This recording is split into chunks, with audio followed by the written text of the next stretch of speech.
Welcome to the Ultimate Sports Podcast. Tonight's guest is the host of the Hard Hits podcasts and runs his own sports blog, The New York Puck. Third time on the podcast, Derek Felix. How are you tonight?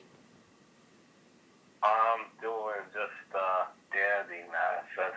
Third time's a charm, huh? Third time's a charm. We got a big game tonight, Game 7. We have a little bit over an hour. I think puck drop's going to be around 8:20 because of the national anthem and all that. The Blues and the Bruins. What are you looking forward to tonight in this game? Oh, man. I'm looking forward to the whole thing. Anytime you could get a winner-take-all Game 7, it's the ultimate theater, and it hasn't really happened a lot. This is the first one since 2011, and I was looking at the history. I just put up a post on my blog, and I'm just excited to see who's going to respond, who's going to be the hero, and I just can't wait. I can't wait either. You have a pick for me? Honestly, I don't. I really do not know what's going to happen.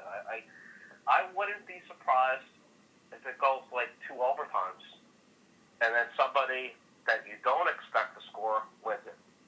Like maybe a Pat Maroon for the Blues, or maybe like a Marcus Johansson for the Bruins.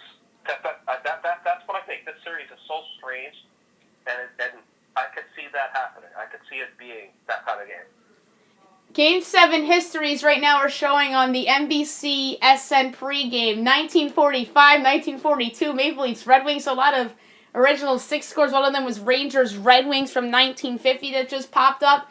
But yeah, I remember that Game 7. Boston won at Vancouver 4-0. One of those AV Vancouver teams. I believe that was the only Vancouver team of AVs that made the final. And then obviously. No, the Rangers. Yeah. Oh wait, I'm talking about his Vancouver teams. That was the only one that made the final. Yeah, those teams. Honestly, those teams probably should have made at least one more. I mean, they had a lot of talent, and it just after they lost that.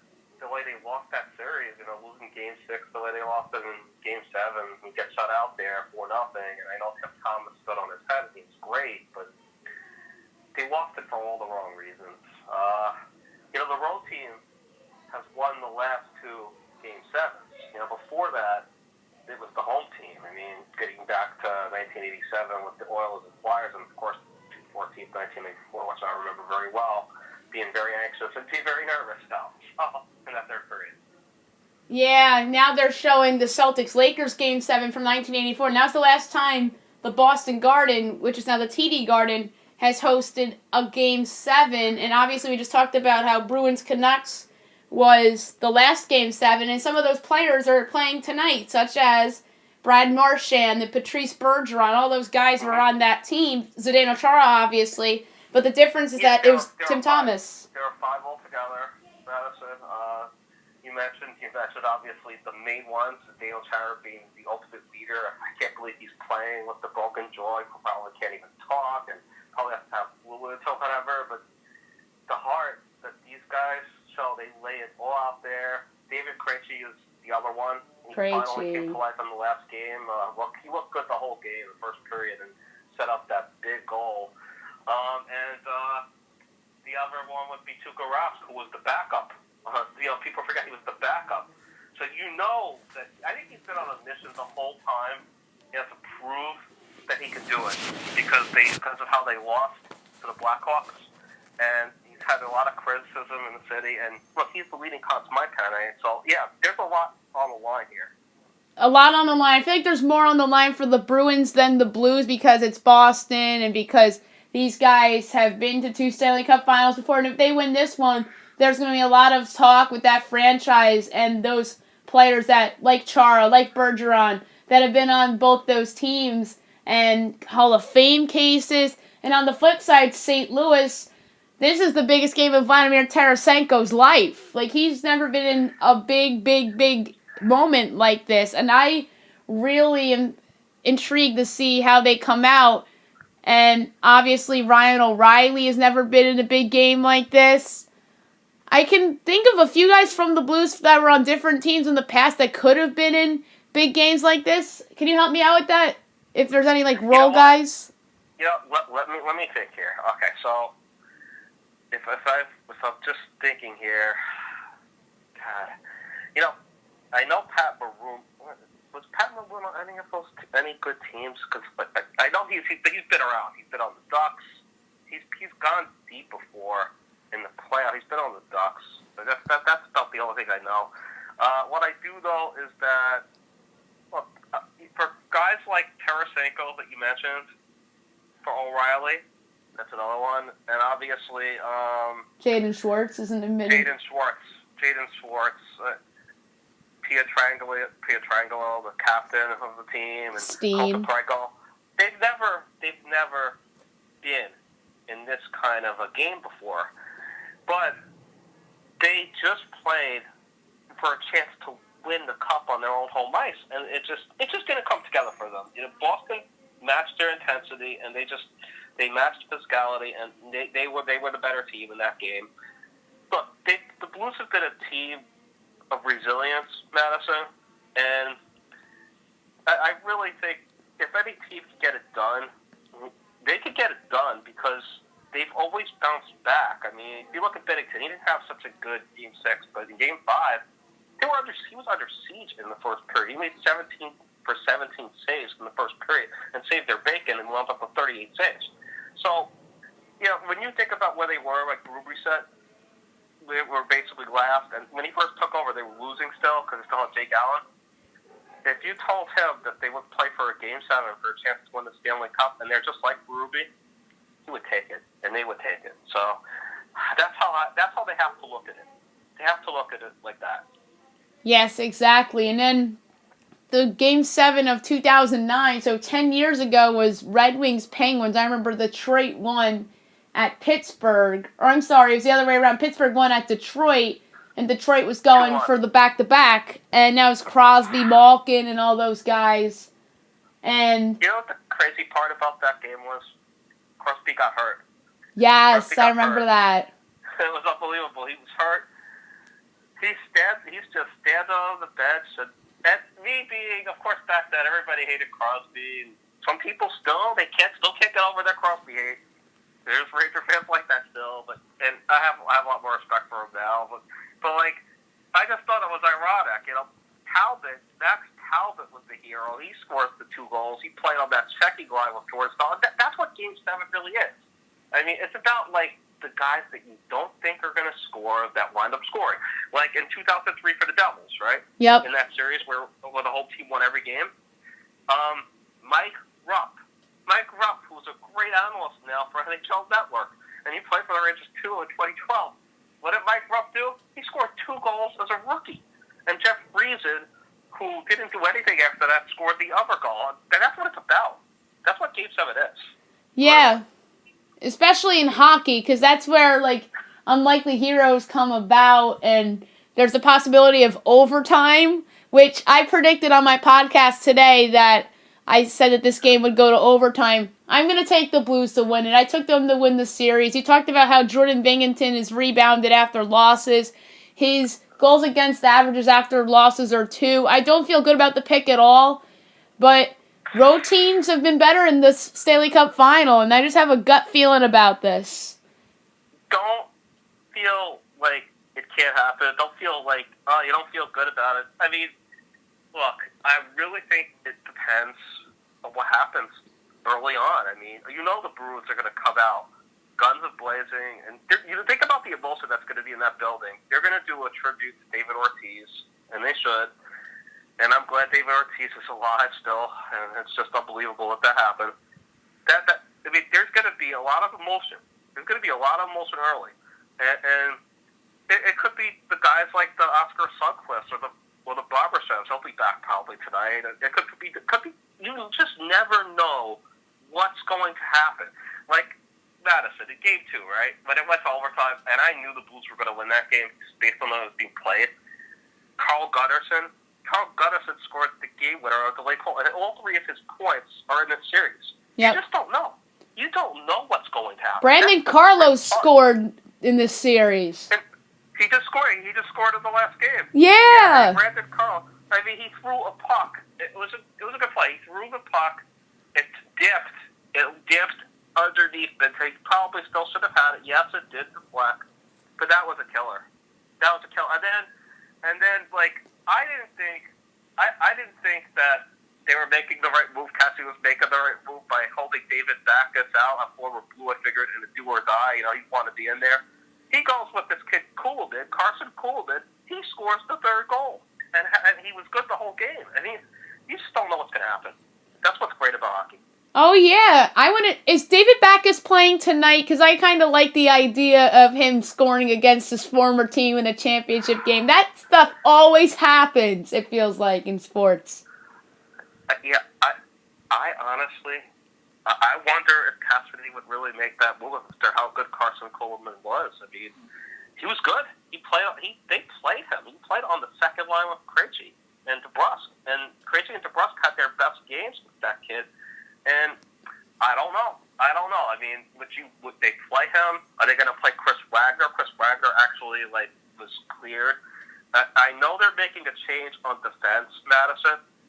They're making a change on defense.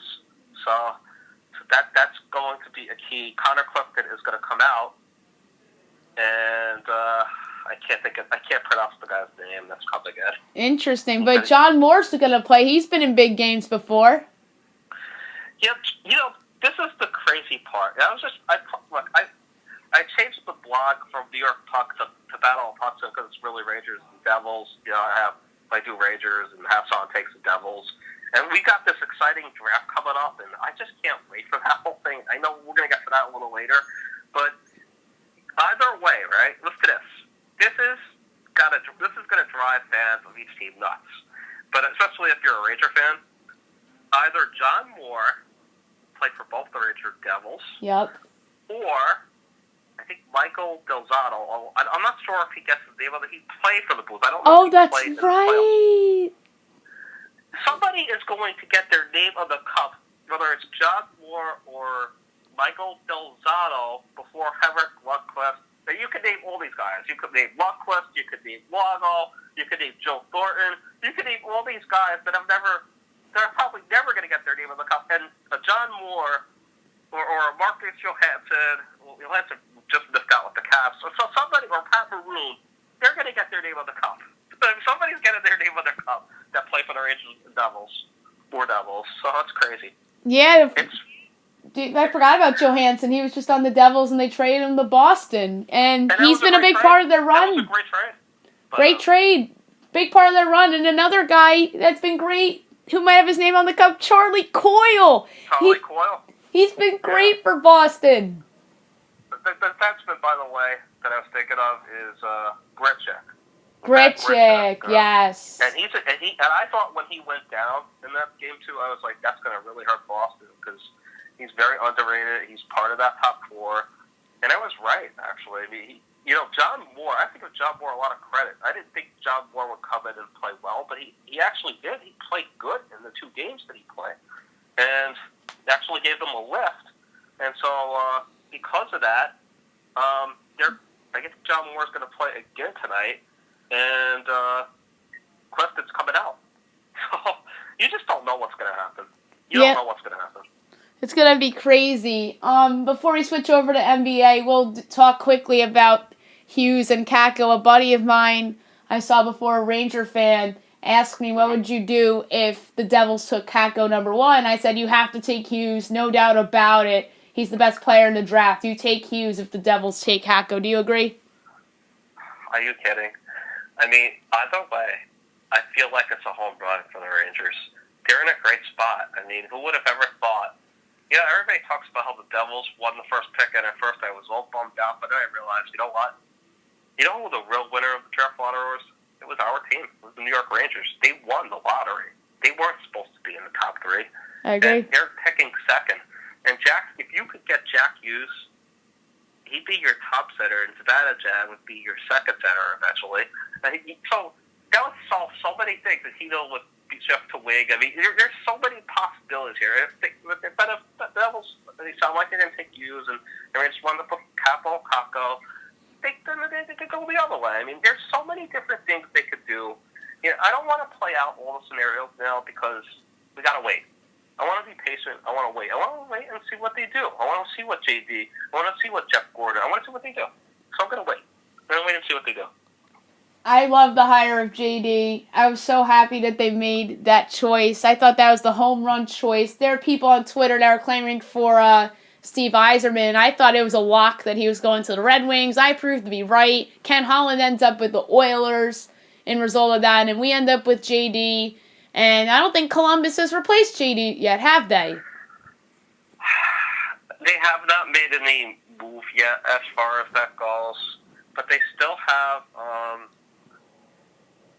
Kalakainen, the general manager, Yarmo. They have him, and I like what he said. He said something very interesting. After they got eliminated, after they went all in and they lost, the way they lost to the Bruins just proved to be better, and Tuukka Rask stood on his head. He said, in terms of the speculation about whether Panarin is going to leave, and he probably is going to be gone, and Bobrovsky's probably going to be gone, and who knows about Matt Duchene, he said, I want guys that want to be Columbus Blue Jackets. And I thought that was a great answer. You want, and that goes for any team. Even if you're going to lose these guys, you want guys that are going to be committed to your team and want to play for your team. And for the Blue Jackets, it's going to be a process. It's going to be a very interesting process for them. And they're going to take some steps back probably next year. I agree with you. I don't know if they're a playoff team next year. I had a guest on a couple weeks ago on the podcast. I said, we were just doing stuff for fun. I said, biggest NHL name traded this summer. I said Cam Atkinson because I'm not sure that everybody's going to be back. I don't even think that Matt Duchene might be back. I know it's a no-brainer that Bobrovsky's gone pretty much, and then Panarin. Both those guys I think are going to be Florida Panthers. Matt Duchene's a free agent, so why not kind of trade some assets away and build around Seth Jones and Pierre-Luc Dubois? I don't think they should do it that way. I know. No, I'll tell you why. I feel like I read a Blue Jackets blog actually. There was sometimes there's related articles that come up on my Android device, and I read it. It was pretty interesting, and they got a really hot shot goalie prospect that he's young, and they signed a 25-year-old Latvian goalie that they drafted a few years ago. They drafted several years ago. That's going to compete for the job next year. They have Zach Werenski as a restricted free agent, so obviously they need to give him a contract. So obviously, the most important part when you're building, I think, is to have defense. They signed Zach Werenski. They keep Seth Jones. They get a couple other guys healthy next year. That will help. And center depth. Yes, they still have the centers. That's why I think it's more important, and they said it in their article, it's more important for them to re-sign Matt Duchene. Yeah, because if they lose Duchene, then what are they really left with? I mean, they're left with Pierre-Luc Dubois. They're left with him. Dubinsky is basically a fourth liner. Dubinsky will give you everything he's got, but once his contract's up, he's probably going to retire. Yeah. You have Nick Foligno can play center, but Nick Foligno is probably better suited as a wing than as a center. Boone Jenner can play center. So Alex Wenberg was supposed to be their first line center. He was good a couple years ago. He had a breakout, and they gave him a contract, and then he just regressed, and John Tortorella refused to play him in the playoffs. I thought that was a huge mistake. And then Wenberg went over into the World Championships, played for Sweden, and he played great. So, Alex Wenberg's only 24. He'll be 25 September. So they really need Alex Wenberg. If they're going to keep him, they need him to step up and be the guy that he was in 2016-17 before he got an injury, before he had a concussion. So that's going to be an important part. But I think re-signing Duchene is a must for them. Yeah, we'll see. I wouldn't be surprised if they brought him back, but at the same time, he's a free agent, and you never know in free agency, especially in hockey. I feel like we're always up for some surprises in hockey free agency. And when I had that same guest on, when we were talking about big hockey names traded, his pick was PK Subban. What do you think his future is? Do you think he's in Nashville next year? There's talk. There's been talk, he could be on the block. And I guess it just goes to show you that things change really quickly in hockey. I mean, not too long ago, the Nashville Predators were playing the Pens for the Stanley Cup, and PK Subban was a big part of that. And then, what happens the next year? They're out in the first round, and it's strange. Actually, that was 2 years ago. It's 2 years ago already because last year was Vegas. But it's just strange the way things change. I mean, who's taking the salary? That'd be my question. I like PK Subban as a player, but he's breaking down. And I mean, that trade was always going to be an interesting trade. Shea Weber for Subban, and they both have had injuries and they both had setbacks, and it's been a back and forth trade. And now it looks like Montreal will wind up keeping Shea Weber and PK Subban will get moved. My question is to where? Who wants him? That's the question. Who's taking the contract? Who feels like they have enough to give up? What kind of contract is coming back if they do it?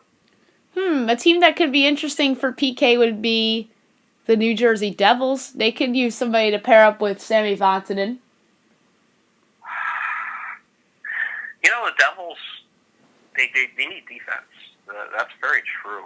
I mean, they drafted Ty Smith. He had a really big year in juniors. Did Ty Smith. So that was a good draft choice by the Devils. Yep. Playing for Spokane in the Western Hockey League in Spokane. They do.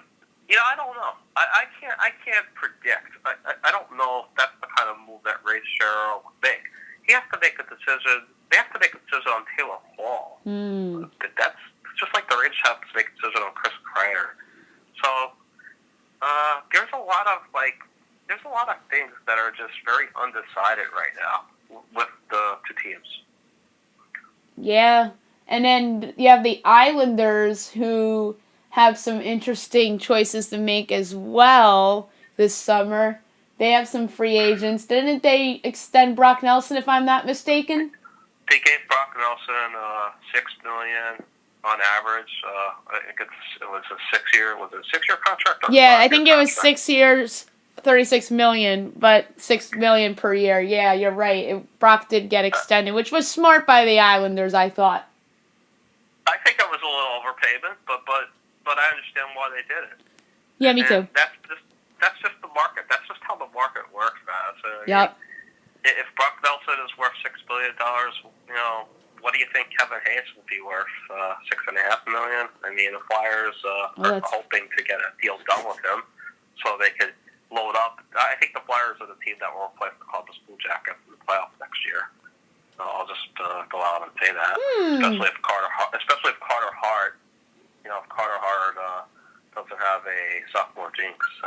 I think there's going to be a couple new playoff teams in the East, and one of them I do think will probably be Philly. I feel like there's a chance that Carolina falls out because they have some free agents. And don't rule out our New York Rangers. I think there's a chance they're in the postseason next year. I really think there's a chance.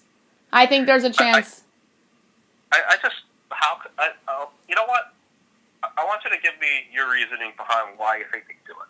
I want to hear you out. Defense is improved. What if they bring in Keandre Miller? What if he's on the team next year? They could. They're not going to. The first thing I would say on that is I don't think they'll rush him. I think that he'll play his sophomore year. I think what will happen is he's going to play his sophomore year at Wisconsin, and I think that they'll sign him next year, and maybe you'll get to see him next spring. So I think so. He'll be with, if everything goes well. I see Keandre Miller. I project him by 2021.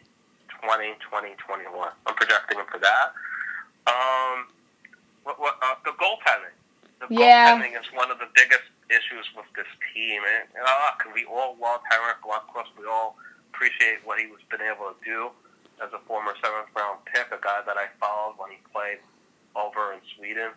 I followed him intently, and when he played for Frölunda when he won that championship, and when he came in, and it was just he's won a Vezina. He's been phenomenal. He's got every record basically. Stanley Cup final appearance. I mean, what are they going to do in terms of how are they going to manage it? I mean, I think obviously Georgiev, I think you have to do. I don't think Lundqvist should start more than 45, 46 games, and Georgiev should get the rest. And then you find out what if Shesterkin's going to be. Shesterkin's going to be ready. He'll be starting in Hartford to get acclimated to the smaller North American rink. So I mean, they have good goaltending depth. I think they do too. How's it playing out? That would be my question. But I think that there's a chance they make it because of the Capo Caco thing. I think that them jumping the 2 really changes a lot. They're going to be deep offensively. They traded for Fox from Carolina. He'll help their blue line.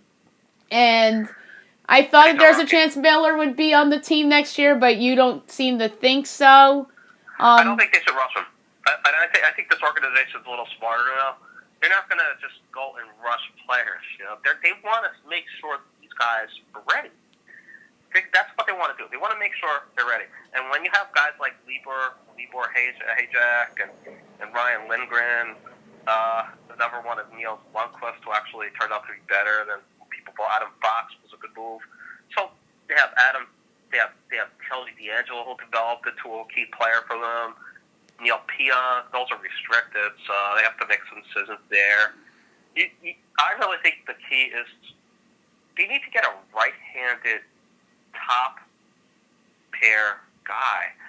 So I think that they would obviously have interest in Jacob Trouba. It's just, can they really find the right match to make it happen? That would be a nice addition. Yeah. That would be another interesting New Jersey Devil. Trouba's going to get traded. It's either going to be one of the Rangers or the Devils. The Devils? You think the Devils? Either the Rangers or the Devils. I could totally see that. Or Chicago. I wouldn't rule out the Blackhawks. I think the Blackhawks are going to try to win. But I'm not sure if the Rangers are playoff in 1920, but I think there's a chance. I'm not predicting that they're going to make it. I just wouldn't rule out the possibility. I agree. Philadelphia's going to be better than the Rangers next year. But I'm concerned about Columbus going forward. I'm concerned about Carolina. I'm concerned a little bit about the Islanders and possible regression there. But I know the certainties in the East next year are going to be Tampa, Boston, Pittsburgh, Washington, and I'm blanking on somebody. Oh, Toronto. Those, I think, are 5 near locks for next year, and I think the other 3 spots are wide open in the East. I think the 5 that you named are probably, for sure, playoff teams. Well, I do have some question marks surrounding the Penguins, based on what they're planning to do. Are they really going to trade Phil Kessel? They were so close to striking a deal. They had a deal worked out with the Wild that would have sent him there, along with dumping Jack Johnson, that awful contract that they gave him, so they could get Jason Zucker. Jason Zucker will probably be on the block. There's going to be a few guys on the block. The Pens' defense is just not as good as it used to be, and I thought they really got exposed by the Islanders in the playoffs. The biggest keys for the New York Islanders, Anders Lee, they have to re-sign their captain. I mean, that is number one. Get him re-signed, and obviously Robert Leonard. They already took care of Nelson. They have to take care of Anders Lee. It's probably going to be between 6 to 6.5 AAV, and they obviously have to get Leonard signed. I'm thinking between 4 and 4.5 since he didn't make much money coming. And so maybe they could sign him to like a 4-year contract, maybe around 18 and a half, something like that for Robert Leonard. And Lee, probably about 6.25 or somewhere in that 6.25 AAV over 6 or 7 years. So they have to get those guys signed to the Islanders. I totally agree with you. Before we go quickly, NBA Finals, how do you think this plays out? I think Toronto wins. I just think they're the better team. Look, I mean, obviously, they had it won the other night, and I really don't know what he was thinking there, taking the timeout. I mean, it was just, he took a timeout when they had all the momentum. When Curry forced that 3, and it just seemed like the Warriors were panicking. They were panicking that whole quarter. They just looked like they were a little mentally drained there. And how could they not be? Especially after what happened with Kevin Durant. It was depressing. It was sad. But would it surprise me if Toronto went in tomorrow and went 3 for 3 in Golden State? Yeah, I told you that I thought that it would be really hard for them to do it. and it probably will be. But they're the better team. They play like a team. They move the ball around just like Golden State does.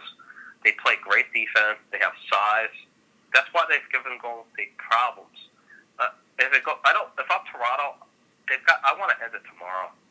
I do not want to go to Game 7, even though they should win, comfortably. But just don't let the team hang around. You can't let Golden State hang around.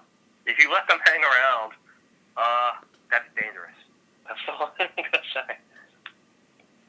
Yeah, that is dangerous. And I think Toronto wins tomorrow and it's done tomorrow. That's my prediction. Do you agree with that? Envy Kawhi, most valuable Kawhi. I'm sure he'll probably have a better game than he had in Game 5, although he was taking it over, and then Nick Nurse iced his own team. He can't make it up. I'm mad at Nick Nurse. I really am mad at Nick Nurse. I killed him on my podcast earlier today. I destroyed Nick Nurse because I didn't really talk about it on Tuesday's podcast because that was all about Kevin Durant. But I made it more about Game 5 today. I opened and talked about Nick Nurse and the non-timeout and how crazy those final few minutes were and how that Kawhi go-ahead 3, you would have thought, oh, Toronto's winning, it's over. But not so fast. Nick Nurse had to take a timeout. Oh, come on. 3:05 left. 3:05 left. After Curry bricks a 3, which was a real tough 3 off the front rim, they got the ball. Golden State looked as the more tired team. You have the ball, you got the momentum, the crowd is going wild. Just keep playing. Keep playing. I mean, that's what you got to do there. It gave Golden State a breather. It allowed them to recoup. And they played. They showed their experience. They showed their heart. They showed why they've been champions before with Klay Thompson, with Steph Curry. And they came through at the end. They did come through at the end. And as they always say, never underestimate a heart of a champion. Derek, it was good to have you on today. We'll have you on next month, and we'll analyze all the free agent moves in basketball and in hockey, and maybe talk baseball trade deadline as well. I can't thank you enough, Madison. It is always a pleasure to do this. It's always fun, and these things go by too fast, and hopefully we'll be able to do more in the future. And let's just enjoy Game 7 tonight, and enjoy the drafts coming up. All right. All right. Have a good one.